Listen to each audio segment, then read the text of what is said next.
روزتان بخیر دوستان عزیز، امیدوارم شما خوب هستید. بر شما سلامتی خواهان هستم. امروز چهارشنبه 25 ایون $100 برابر شد به 990 سوم و 40 درم و اینچنین 100 یورو برابر است به 1149 سوم و 76 درم.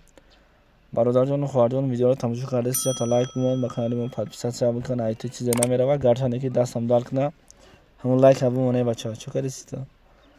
خب 1000 روبل روسی با کورس امروزه برابر شد به 126 سوم و 20 درم.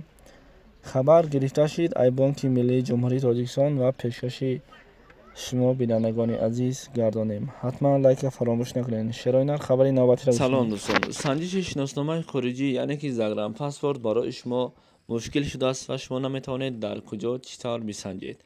و اما پیش راه این مشکل شما را گرفتیم. شما اکنون میتوانید در خانه نشسته پاسپورت های خود را بسنجید و جواب درست را بگیرید. تنها با طریق واتساپ با این برادر صحبت کنید. این برادر بر شما چیزی گفت همان کار را بکنید. البته جواب پوره و عمیق به شما روان میکنند. و امروزها هم ای کار را رایگان نمی شود کرد، یعنی که اینها حق کاریشان را نیز میگیرند. به شما برای کار